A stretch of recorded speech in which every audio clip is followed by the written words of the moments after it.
السلام علیکم ورحمۃ اللہ تعالی وبرکاتہ۔ نحمده ونصلي ونسلم على رسوله الكريم اما بعد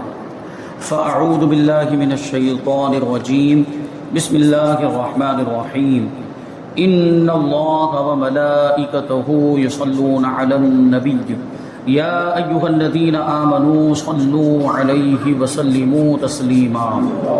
اللهم صل علی سیدنا ومولانا محمد معدن الجود والکرم وآلہ الکرام وابنہ الکریم وبارک وسلم صلاۃ وسلاما علیک یا رسول اللہ صلی اللہ تعالی علیہ وسلم۔ سورہ بقرہ آیت نمبر 114 کی تفسیر جاری ہے۔ اللہ تبارک و تعالی ارشاد فرماتا ہے وَمَنْ أَظْلَمُ مِمَّنْ مَنَعَ مَسَاجِدَ اللَّهِ أَنْ يُذْكَرَ فِيهَا اسْمُهُ وَسَعَى فِي خَرَابِهَا أُولَئِكَ مَا كَانَ لَهُمْ أَنْ يَدْخُلُوهَا إِلَّا خَائِفِينَ لَهُمْ فِي الدُّنْيَا خِزْيٌ وَلَهُمْ فِي الْآخِرَةِ عَذَابٌ عَظِيمٌ۔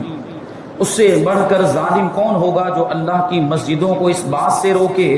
کہ ان میں اللہ کا نام لیا جائے اور ان کو ویران کرنے کی کوشش کرے۔ انہیں مسجدوں میں داخل ہونا مناسب نہ تھا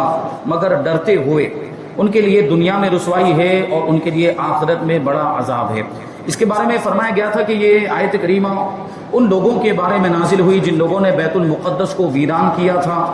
یہودیوں کا قتل عام کیا، جو جنگجو تھے، جو جنگ کی صلاحیت رکھتے تھے، یعنی نوجوان اور ایسے ادھیڑ عمر کے لوگ جو طاقت رکھتے تھے ان کو قتل کر دیا اور بچوں اور عورتوں کو قیدی بنا لیا تھا۔ یہ اس کے بارے میں تفصیل بیان کی گئی گزشتہ درس کے اندر، اس لیے آگے بڑھتے ہیں جلدی سے۔ تو یہ ان لوگوں کے بارے میں آیت کریمہ نازل ہوئی اور اس کے بارے میں یہ بھی فرمایا گیا تھا کہ اگرچہ یہ بیت المقدس کے بارے میں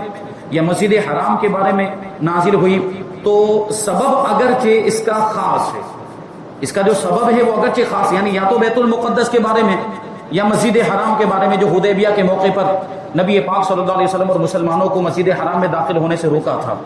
تو یہ مسجد میں اللہ کا ذکر کیے جانے سے روکنا ہوا۔ تو یہ اگرچہ دو مسجدوں کے بارے میں یہ شان نزول بیان کیا گیا، لیکن یہ جو حکم ہے وہ عام ہے، یعنی ساری مسجدوں کے بارے میں ہے کہ کسی بھی مسجد میں اگر کوئی ذکر کرنے سے روکتا ہے، عبادت کرنے سے روکتا ہے، اور ہر وہ چیز جو ذکر میں شامل ہوتی ہے اس کے بارے میں فرمایا گیا کہ نماز، خطبہ، تسبیح، واعظ، بیان، نصیحت، نعت شریف پڑھنا، صالحین کا ذکر کرنا، نیک لوگوں کی سیرت بیان کرنا، یہ سب ذکر میں داخل ہے۔ تو ان چیزوں سے روکنے والا یہ اس آیت کریمہ کے حکم کے تحت داخل ہے، یعنی وہ بھی سب سے بڑا ظالم ہے، گناہ کبیرہ کا مرتکب ہے۔ سب سے بڑا ظالم ہونے کا مطلب یہی ہوا، ظالم کا مطلب کہ اپنی جان پر ظلم کرنے والا، اور یہاں جان پر ظلم کرنے سے مراد کیا ہے؟ گناہ کا کام کرنا، اور اس کو ظلم سے تعبیر کیا، اس کا مطلب ہے کہ چھوٹا گناہ نہیں بلکہ یہ بڑا گناہ ہے، گناہ کبیرہ۔ مسجد میں اللہ کی عبادت کرنے سے روکنا، سوچیں آپ یہ کتنا بڑا گناہ ہوگا، نماز پڑھنے سے روکنا، ذکر و اذکار کرنے سے روکنا، تو یہ گناہ کبیرہ ہی ہے، اور روکنے والا یہ گناہ کبیرہ کا مرتکب ہے۔ اس لیے علماء کرام نے یہاں پر ایک بات بیان کی ہے اور فتاوی بھی موجود ہیں اس کے تعلق سے کہ مسجد میں تالا لگانا جائز نہیں،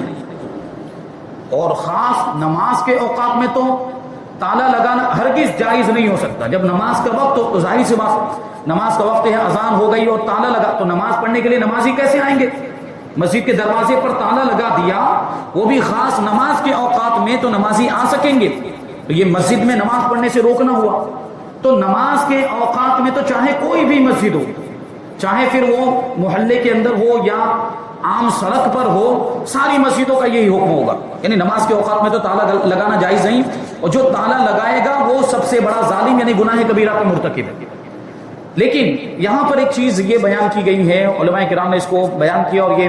زمانے کی ضرورت کے تحت اس میں ایک تھوڑی سی رخصت ملتی ہے ان مسجدوں میں جو شارع عام پر ہیں، عام سڑک پر جو مسجدیں موجود ہیں۔ تو وہاں ہوتا کیا ہے کہ وہاں جو سڑک پر سے گزرتے ہیں، راستے پر سے، روڈ پر سے جو آنے جانے والے لوگ، جب نماز کا وقت ہوتا ہے تو نماز کے وقت میں تو نماز پڑھنے کے لیے لوگ آتے ہی ہیں، نماز کے اوقات کے علاوہ بھی لوگ آتے ہیں۔ جو بھی گزرتے ہوئے وہاں سے نکلتا ہے وہ سوچتا ہے کہ لاؤ مسجد ہے تو میں یہاں جا کر نماز پڑھ لوں، ذکر و اذکار کروں۔ لیکن ایسی مسجدوں میں دیکھا گیا کہ بہت سے حادثات بھی پیش آتے ہیں۔ جو مسجد عام سڑک پر ہے، روڈ کے کنارے پر ہے، وہاں کبھی چوری کا معاملہ ہو جاتا ہے، وہاں کبھی مار پیٹ کے مسائل بھی ہو جاتے ہیں، وہاں کبھی غیروں کی طرف سے، غیر مسلموں کی طرف سے بھی پریشانیوں کا سامنا ہوتا ہے، جو اس طرح کی جو مسجدیں ہوتی ہیں۔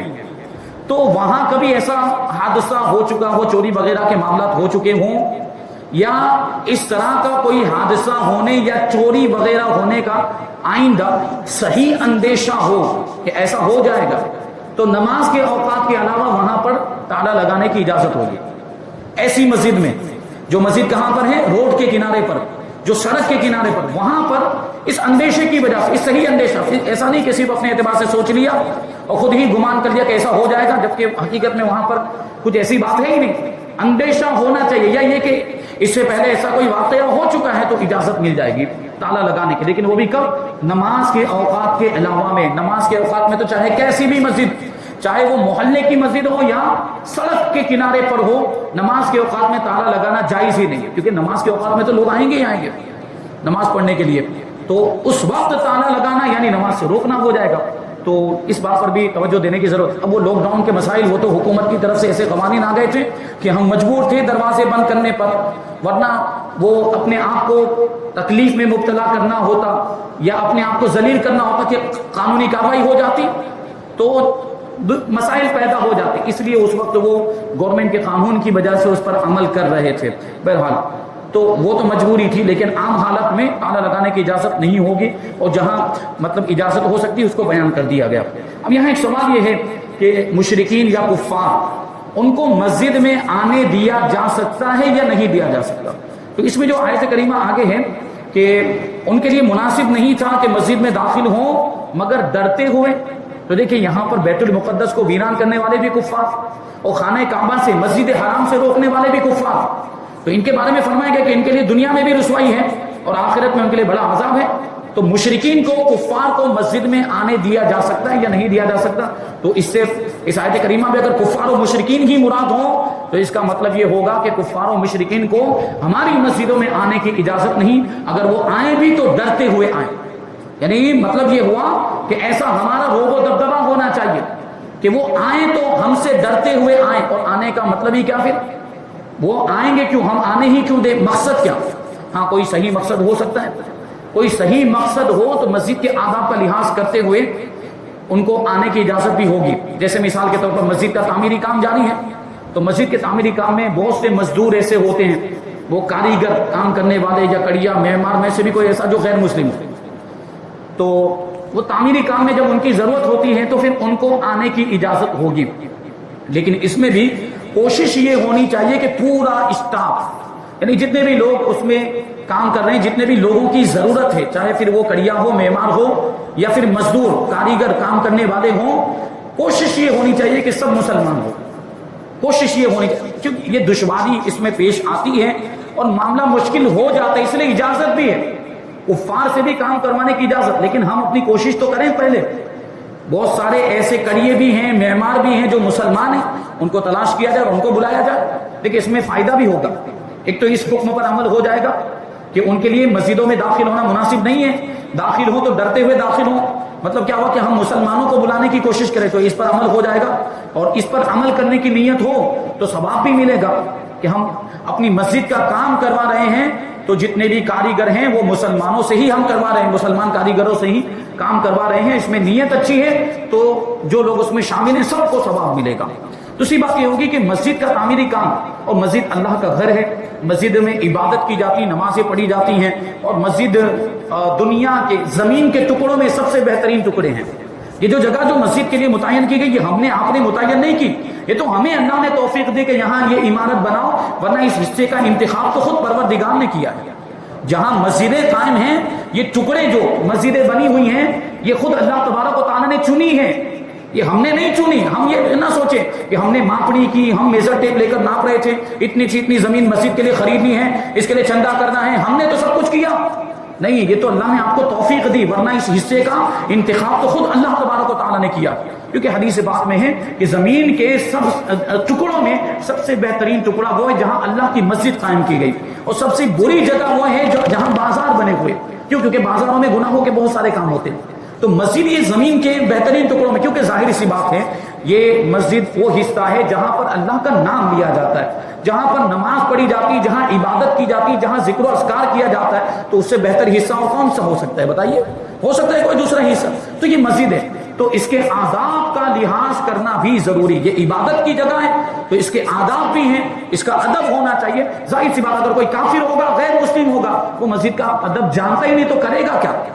اس کو مسجد یا تو آپ بتائیں اس کو مسجد کے آداب، اگر مجبوری میں لے کر آ گئے تو آپ اس کو بتائیں یہاں چلانا نہیں ہے، آواز نہیں کرنی، گندگی نہیں ہونی چاہیے، یہ گٹکا کھا کر یہاں تھوکنا نہیں، پان کھا کر یہاں تھوکنا، یہ سب آپ اس کو تفصیل بتاتے رہیں پھر ہے وہ غیر. لیکن مسلمان ہوگا اس کو پہلے سے معلوم ہے کہ یہ مسجد اللہ کا گھر ہے، مجھے یہاں پہ کیسے رہنا ہے، وہ ادب سے رہے گا. مسلمان ہے تو اس کو خود معلوم ہوگا. اور مسلمان میں بھی کون؟ سنی صحیح العقیدہ، ایسے بہت سارے کڑیے ہیں وہ آپ کو مل جائیں گے. اچھا ایک فائدہ تو یہ ہو گیا. دوسرا فائدہ یہ ہوگا کہ مسجد ہم بنا رہے ہیں، مسجد کتنی پاکیزہ جگہ، ابھی آپ نے سماعت کیا کتنی مقدس جگہ ہے. تو مسجد کے در و دیوار اگر تعمیر کیے جا رہے ہیں، اس میں گارا بنا کر جو لگایا جا رہا ہے تعمیری کام کے اندر، تو اس میں ہمیں کیا احتیاط کرنی چاہیے کہ اس میں کوئی ناپاک چیز شامل نہ ہو جائے. اس بات کی احتیاط ضروری، کیونکہ مسجد بنا اپنا گھر نہیں بنا رہے ہم، یہ اپنا گھر اپنا مکان یا کوئی دکان مکان نہیں یہ تعمیر ہو رہا کہ اس میں جو چاہے وہ ڈال دیا، جیسا بھی پانی ڈال دیا، ناپاک پانی بھی ڈال دیا. مزدوروں کو دیکھا کہ وہ گارا تیار کرتے ہوئے اس میں پیشاب بھی کر دیتے ہیں، ایسا بھی معاملہ ہوتا ہے، وہ کیا احتیاط کریں گے؟ تو اب اگر ایسا کوئی پانی ملا دیا جو ناپاک پانی ہے گارے کے اندر، وہ سیمنٹ وغیرہ کو ملاتے وقت یا پیشاب وغیرہ اس میں شامل کر دیا، ان کا وہ غیر مسلموں کا تو کیا مطلب، وہ پیشاب پی سکتے ہیں جب گائے کا، تو اس میں تو وہ کیا احتیاط کریں گے؟ تو مسجد کے اندر اس بات کی احتیاط ضروری کہ وہ گارا وغیرہ بھی ایسا ہو جس میں کوئی ناپاک ملی ہوئی چیز ملی ہوئی نہیں ہو. تو اس کی احتیاط کون کرے گا؟ یا تو اگر آپ نے غیر مسلم کو رکھا تو پھر ہمیشہ وہاں پر کھڑے رہیں، آپ ہمیشہ نگرانی کرتے رہیں کہ کیا ہو رہا ہے، کیسے ہو رہا ہے، کوئی ناپاک چیز یا کوئی خلاف ادب کام تو نہیں ہو رہا. یہ پھر آپ کو وہاں پہ کھڑے ہو کر دیکھنا پڑے گا. اب یہ تو وہ ذمہ داروں کا کام ہوگا، پھر یہ جو مسجد کے ذمہ دار ہیں ان کو یہ سب دیکھنا پڑے گا. لیکن اگر وہ دیکھنا نہیں چاہتے ہیں، ان کے پاس ٹائم نہیں، ان کے دوسرے بھی کام ہیں، وہ جاتے بھی، اور ایسا ہوتا بھی ہے کہ اپنی ضرورتوں کے لیے چلے، وہ تو کاریگر کو کام سونپ دیا، معمار کو کڑیے کو سونپ دیا، کانٹریکٹر کو پورا وہ اس کی ذمہ داری دے دیتے ہیں، پھر اپنے کام میں مشغول ہو جاتے ہیں. یہ تو کرے گا پھر. اب یہاں کیا ہو رہا ہے، کیسے معاملات ہے، گارا کیسا، ناپاک چیز ملی کہ نہیں ملی، کوئی توجہ دینے والا نہیں ہوتا. لیکن اگر آپ نے سنی صحیح العقیدہ مسلمان کو اس کام کے لیے رکھا ہوگا تو وہ خود ہی احتیاط کرے گا. اس کو خود پتا ہے کہ یہ مسجد تعمیر ہو رہی ہے، وہ خود جانتا ہے، اور مسجد کے آداب کیا ہیں اس کو معلوم ہے، تو وہ اس بات کا لحاظ کرے گا. وہ اپنے کاریگروں کو بھی اس کی تاکید کرے گا کہ پانی وغیرہ یا گارا جو بھی تیار کیا جائے اس میں خبردار کوئی ناپاک چیز شامل نہ ہونے پائے، کیونکہ یہ مسجد تعمیر ہو رہی ہے، یہ مسجد کے لیے جو کوئی بھی تیاری کی جا رہی ہے. تو دیکھیے اس میں یہ فائدہ ہوگا. تو غیر مسلموں کو تو ویسے ہی عام حالات میں تو آنے کی اجازت ہی نہیں نہ دی جائے، کیونکہ ہماری عبادت گاہ ہے، ہماری عبادت گاہ میں ہم غیر مسلموں کو کیوں بلائیں، ہم کفار کو کیوں بلائیں، یہ بات ذہن میں رہنی چاہیے. اور اگر آئیں بھی تو آداب کا لحاظ کرتے ہوئے آئیں، نڈر اور بے باک ہو کر یا آداب مسجد کو پامال کرتے ہوئے داخل ہونا یہ تو مسلمانوں کے لیے بھی درست نہیں، کفار کے لیے کیسے، مطلب کفار کو بھی اس بات کی تاکید کی جائے، مسلمانوں کے لیے بھی لازم ہے کہ وہ مسجد کے آداب کا خیال رکھیں. مسجد میں بلند آواز سے بات چیت نہ کی جائے، مسجد میں دنیاوی گفتگو بھی نہ کی جائے، اور مسجد میں کوئی ایسا کام نہ کیا جائے جو مسجد کے آداب کے خلاف ہوتا ہے. ان ساری باتوں کا لحاظ رکھنا ضروری ہے. آگے فرمایا فی الدنیا خزی وفی الآخرۃ لہم فی الدنیا خزی ولہم فی الآخرۃ عذاب عظیم، کہ ان کے لیے دنیا میں رسوائی ہے اور آخرت میں ان کے لیے بڑا عذاب ہے. تو یہ بیت المقدس، جن لوگوں نے بیت المقدس کو ویران کیا تھا ان کے بارے میں فرمایا جا رہا ہے کہ ان کے لیے دنیا میں بھی رسوائی، اور ہوا بھی ہے. فرماتے ہیں کہ بیت المقدس کو ویران کرنے والوں کو دنیا میں یہ رسوائی پہنچی کہ وہ قتل کیے گئے، گرفتار ہوئے اور جلا وطن کیے گئے، یعنی مختلف قسم کے عذابات میں مبتلا ہوئے. یعنی جب بیت المقدس فتح ہوا، یہودیوں کا مقابلہ تھا، تو یہودیوں میں سے بہت سے یہودی ایسے تھے جو جنگ میں شامل ہوئے، جنگ میں شامل ہونے کی وجہ سے میدان میں یا تو قتل ہو گئے، اور مسلمانوں کو اللہ تبارک و تعالیٰ نے فتح عطا فرمائی. بہت سے یہودی قیدی بنا لیے گئے، ان کو گرفتار کر لیا گیا، اور جو کچھ بچ گئے تھے ان کو جلا وطن کر دیا گیا، یعنی ان کو شہر بدر کر دیا گیا، ان کو وہاں سے نکال دیا گیا.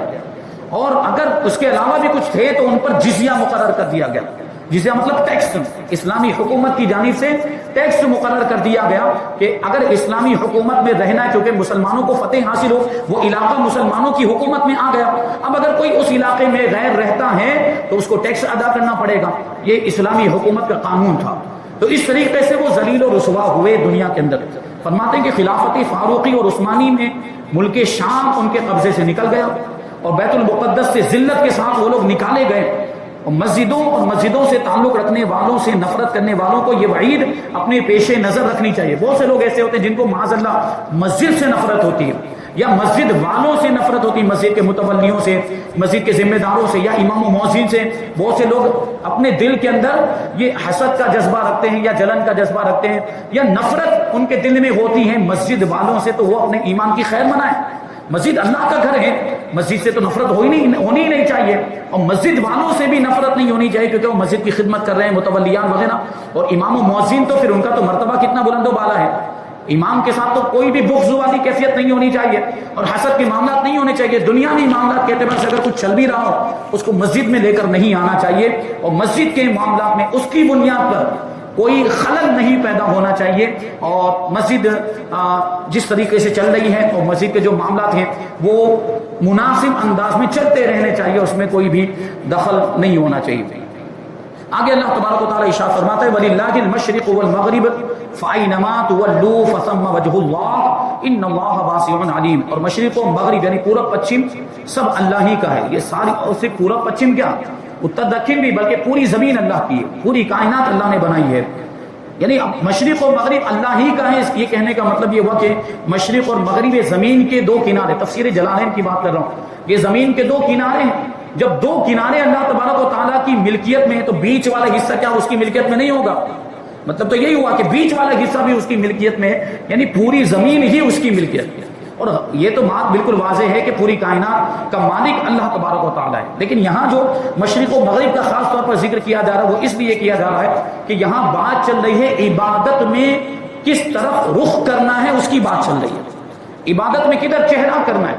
تو فرمایا کہ مشرق و مغرب سب اللہ ہی کا ہے، تو تم جدھر بھی منہ کرو، یعنی عبادت کے وقت تم جدھر بھی اپنا چہرہ کرو ادھر ہی اللہ کی رحمت تمہاری طرف متوجہ ہے۔ بے شک اللہ وسعت والا، علم والا ہے۔ تو دیکھیں اس کے بارے میں یہ بات سمجھنے کی ضرورت ہے کہ یہ کیوں فرمایا جا رہا ہے کہ تم جدھر بھی رخ کرو۔ اس سے تو ظاہری طور پر یہ معلوم ہوتا ہے کہ قبلے کی طرف رخ کرنا ضروری نہیں، ادھر بھی رخ کر کے چاہیں تو نماز پڑھ سکتے ہیں، اتر کی طرف یا دکن کی طرف، جس طرف چاہیں رخ کر کے نماز پڑھ سکتے ہیں، تو یہ مطلب نہیں ہے۔ یہاں پر ایک بات یہ تھی کہ کفار نے جب قبلہ تبدیل ہوا تھا، یہودیوں نے خاص طور پر یہ مسلمانوں پر اعتراضات کیے تھے اور طعن و تشنیع کرنا شروع کر دیا۔ قبلہ تبدیل ہوا تھا کا مطلب کیا ہوا، یعنی پہلے جب حضور پاک صلی اللہ علیہ وسلم اور مسلمان مکہ مکرمہ میں تھے تو خانہ کعبہ کی طرف ہی رخ کر کے نمازیں پڑھتے تھے، عبادت کیا کرتے تھے۔ لیکن جب مدینہ منورہ تشریف لائے تو حضور پاک صلی اللہ علیہ وسلم کو اور مسلمانوں کو حکم ہوا کہ بیت المقدس کی طرف رخ کر کے نماز پڑھیں، مسجد اقصیٰ کی طرف رخ کر کے عبادت کریں۔ تو 16 مہینے تک یا 17 مہینے تک حضور پاک صلی اللہ علیہ وسلم بھی اور صحابہ کرام بھی مسجد اقصیٰ کی طرف رخ کر کے نماز پڑھتے رہے۔ لیکن نبی پاک صلی اللہ علیہ وسلم کی خواہش یہی تھی کہ خانہ کعبہ کو پھر سے قبلہ بنا دیا جائے، کیونکہ وہ حضرت ابراہیم علیہ السلام کا قبلہ بھی تھا، اور حضور پاک صلی اللہ علیہ وسلم خود حضرت اسماعیل علیہ السلام کی اولاد میں سے، اس لیے حضور پاک صلی اللہ علیہ وسلم کی یہ خواہش تھی کہ خانہ کعبہ کو پھر سے قبلہ بنا دیا جائے۔ اور دوسری بات ہے کہ اگر خانہ کعبہ کو اگر پھر سے قبلہ بنا دیا جاتا تو اہل عرب اور زیادہ اسلام کی طرف متوجہ ہوتے، کیونکہ اہل عرب خانہ کعبہ کی تعظیم کرتے تھے، اگرچہ وہ مشرک تھے، کفار تھے، بت پرستی بھی کرتے تھے، لیکن ساتھ میں خانہ کعبہ کا طواف بھی کرتے تھے، خانہ کعبہ کا ادب و احترام بھی کرتے تھے، یعنی ان کی نظر میں خانہ کعبہ کی ایک اہمیت تھی۔ تو اگر خانہ کعبہ کو قبلہ بنا دیا جاتا تو جو مشرکین عرب تھے، جو کفار مکہ تھے، یا جو قریش کے لوگ تھے، وہ اسلام کی طرف متوجہ ہوتے اور ان کے دل میں کہیں نہ کہیں اسلام کے لیے نرم گوشہ پیدا ہوتا، سافٹ کارنر پیدا ہوتا، اسلام سے قریب آتے اور مسلمان ہو جاتے۔ یہ بھی ایک حکمت تھی، اس لیے پھر سے خانہ کعبہ کو قبلہ بنا دیا گیا۔ لیکن جب یہ قبلہ خانہ کعبہ کو بنا دیا تو بیت المقدس پہلے جو قبلہ تھا اب اس کو چھوڑ کر مسلمان خانہ کعبہ کی طرف رخ کر کے نماز پڑھنے لگے، اور جب بیت المقدس کو قبلہ بنایا گیا تھا تب یہودی اور عیسائی بہت خوش ہوئے تھے کہ دیکھو مسلمان بھی ہمارے قبلے کی طرف رخ کر کے نمازیں پڑھ رہے ہیں اور عبادت کر رہے ہیں، کیونکہ بیت المقدس یہ یہودیوں کا بھی قبلہ ہے اور نصارہ یعنی عیسائیوں کا بھی قبلہ ہے۔ یہ الگ بات ہے کہ اس میں بھی ان دونوں کے درمیان اختلاف پایا جاتا ہے، یعنی یہودی یہ بیت المقدس کے مشرقی حصے کو قبلہ سمجھتے ہیں، جہاں پہ وہ سیاہ رنگ کالے رنگ کا گنبد بنا ہوا ہے۔ مسجد اقصی کی اگر کہیں تصویر ہو، آپ نے دیکھا ہو تو مسجد اقصی میں دو گنبد بنے ہوئے، ایک کالے رنگ کا گنبد بنا ہوا ہے اور دوسرا گنبد جو ہے سنہری رنگ کا، جس کو قبۃ الصخرہ کہا جاتا ہے۔ تو یہودی وہ کالے رنگ کے گنبد کو اپنا قبلہ سمجھتے ہیں، اور عیسائی وہ قبۃ الصخرہ کو، جو سنہری رنگ کا جو گنبد بنا ہوا ہے، اس کو قبلہ سمجھ، یعنی بیت المقدس کو قبلہ ماننے کے باوجود بھی ان میں آپس میں یہ اختلاف پایا جاتا ہے، یعنی آپس میں ان کا بھی قبلہ ایک نہیں،